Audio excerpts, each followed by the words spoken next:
তেখেতে আমাক বহুত বচালে। আমি ঘৰৰ ভিতৰত আবদ্ধ হৈ আছিলোঁ। তেখেতে আমাক যেনেকুৱাই আমাক উলিয়াই মেলি চিঞৰ বাখৰ কৰি আমাক উলিয়াই আনিছে। আৰু তেওঁ আমাক এতিয়ালৈকে আজি কেইদিন হ'ল তেওঁ আমাক খাবলৈ দিছে। বাকী বেলেগে কোনোবাই ৰিলিফ দিছে নাই, বেলেগ আমাৰ ৰাইজৰ মানুহ আহিছে, আমাৰ জামাতৰ মানুহ আহিছে, ৰাইজৰ মানুহে দিছে, ৰাইজৰ মানুহ আহি আছে। আৰু মই বৰ্তমান উপস্থিত আছোঁ শিৱসাগৰ জিলাৰ শিমলুগুৰি টিপমীয়া গাঁৱত, আৰু এইডোখৰ শিলাসাকু বুলি কয়। শিৱসাগৰ জিলাৰ শিমলুগুৰি ৰেল ক্ৰচিঙৰ পৰা গড়মূৰৰ মাজৰ যিটো অংশ, আৰু সেই অংশটোতে মই উপস্থিত আছোঁ। আৰু সেই দিনটো যিটো ভয়াৱহ দিন আছিল, 19 তাৰিখৰ নিশা ইয়াত এক ভয়াৱহ পৰিস্থিতিৰ সৃষ্টি হৈছিল। এই পথটো ধুদৰালিৰ ওপৰতে মই বৰ্তমান আছোঁ, আৰু এই পথটোৰ ওপৰেৰে পানী বাগৰিছিল, আৰু সেই পানীৰ যি বাগৰাৰ সময়ত ইয়াত এক অভাৱনীয় পৰিস্থিতিৰ সৃষ্টি হৈছিল। আৰু এই অঞ্চলৰ গোটেই যিসকল লোক আছিল, এই অঞ্চলটোত বাস কৰা লোকসকলক এজন ব্যক্তিয়ে আশ্ৰয় দিছিল। আৰু সেই ব্যক্তিজনৰ পৰা আমি জানিম, যিহেতু তেওঁ বাসগৃহতে প্ৰায় অঞ্চলটোৰ 100জনকৈ লোকে আশ্ৰয় লৈছিল, আৰু সমগ্ৰ যি পৰিৱেশ, সেই পৰিৱেশটোৰ বিষয়ে তেওঁ আমাৰ আগত বৰ্ণনা কৰিব নিউজ 18 দৰ্শকসকলৰ আগত। আৰু ইয়াৰ আগতেই মই এটা দৃশ্য দেখুৱাই লৈছোঁ।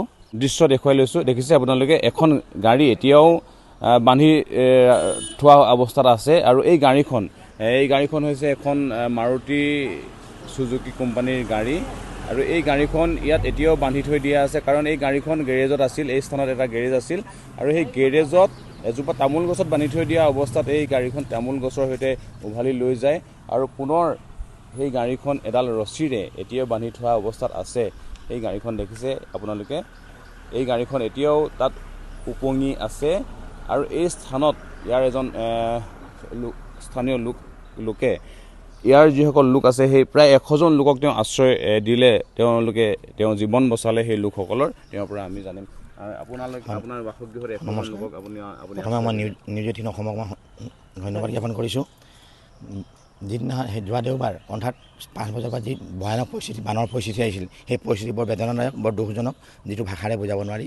কিন্তু সেই সময়ত মই যিখিনি মানুহ দেখি বৰ বেয়া লাগিলে, হয় বৰ বেদনাদায়ক আছিল। মানুহখিনি অকল নিজৰ জীৱনটোৰ বাহিৰে, নিজৰ পিন্ধি থকা কাপোৰটোৰ বাহিৰে একোকে বচাব নোৱাৰিলে, আৰু অকল মৰণ কাতৰ চিঞৰি আছিল তেখেতে।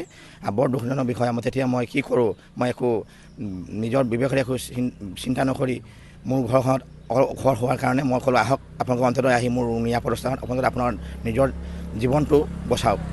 আৰু মই যিমানখিনি পাৰোঁ মোৰ সামৰ্থ্য অনুযায়ী মই মানুহখিনিক ৰাতিটো থাকিব দিছোঁ, খোৱা বোৱাৰ ব্যৱস্থা কৰি দিছোঁ। কিন্তু বৰ বেদনাদায়ক, মোৰ ওচৰৰ প্ৰতিবেশী পৰিয়াল আব্দুল ছাদেক আৰু আমাৰ ৰাজীৱ দা তেখেতৰ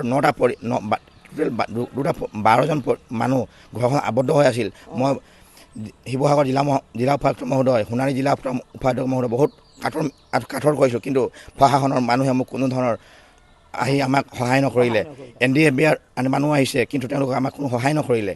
বৰ একদম দিনৰ ৰাতি তেওঁলোকে অকল আমাক বচাওক বুলি কৈ আছিলে। কিন্তু প্ৰশাসনৰ মানুহক মই বহুতো সাংবাদিক বন্ধুসকলক সহায় বিচাৰিছিলোঁ যে মানুহকেইজন ঘৰৰ ভিতৰত আবদ্ধ হৈ আছে, অন্ততঃ তেওঁলোকৰ জীৱনটো বচাই দিয়ক। কিন্তু NDFB বাহিনীৰ পৰা মই কোনো ধৰণৰ সহায় নাপালোঁ।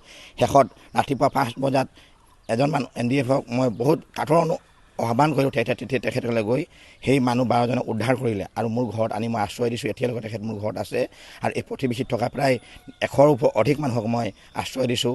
আৰু বৰ বেদনাদায়ক এটা দুখজনক পৰিস্থিতি যে এই আমাৰ ডিমৌ সমষ্টিৰ কোনো জনপ্ৰতিনিধি এজন আহি আমাৰ কোনো খবৰ নল'লে। এই ৰাইজৰ দুখ দুৰ্দশাৰ প্ৰতি এবাৰো আহি অকণো মানুহক নুসুধিলে যে আপোনালোকৰ কিবা অসুবিধা হৈছে নেকি, আনকি এটোপাল পানীও নিদিলে। আমাৰ যি ডিমৌ বিধায়কজন আছিলে, যি মন্ত্ৰী মহোদয় আছিলে, তেওঁ আহি এবাৰো তেওঁ প্ৰতিনিধি এজনক নপঠিয়ালে। বহুত দুখজনক কথা। ইয়াতকৈ লাজৰ কথা ক'বলগীয়া আৰু একো নাই। আৰু ইয়াত যিমান গৰু ছাগলী পৰা চৰাই কুকুৰাৰ পৰা লৈ পেলাই মানুহৰ গাড়ীলৈকে পানীত উঠি গৈছে, আৰু মানুহৰ জীৱনৰ প্ৰতি মানুহৰ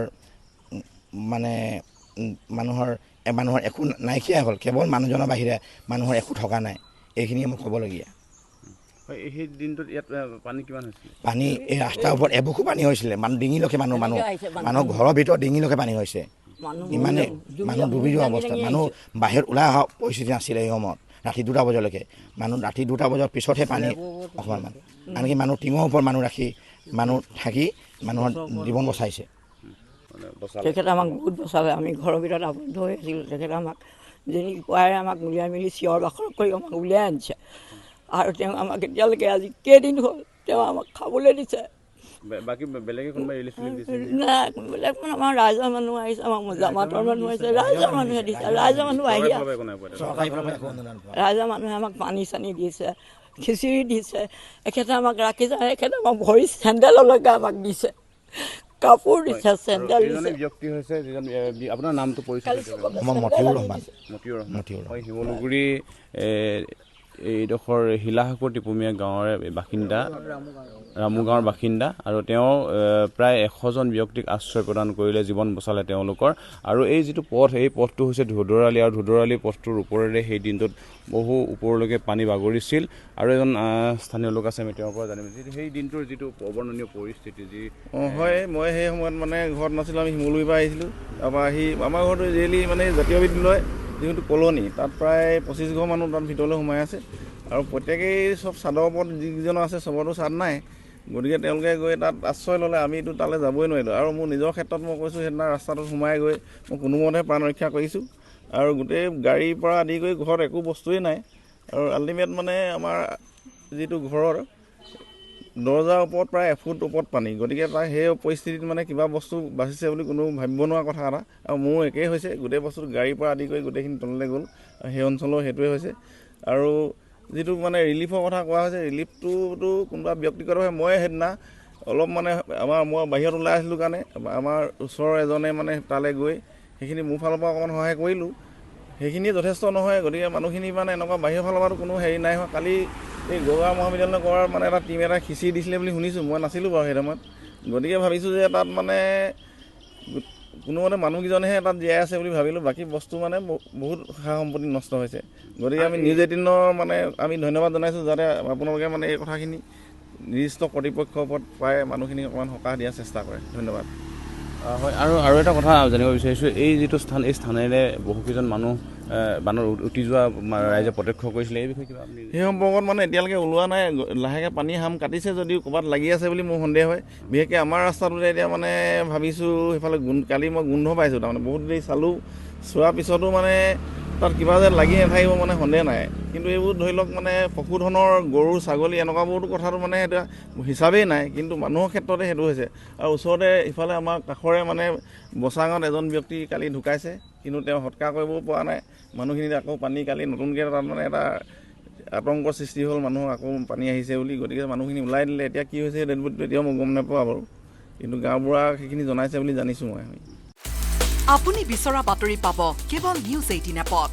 নিউজ 18 এপ ডাউনলোড কৰিবলৈ স্কেন কৰক এই QR কোড গুগল প্লে ষ্টৰতো পাব এই নিউজ 18 এপ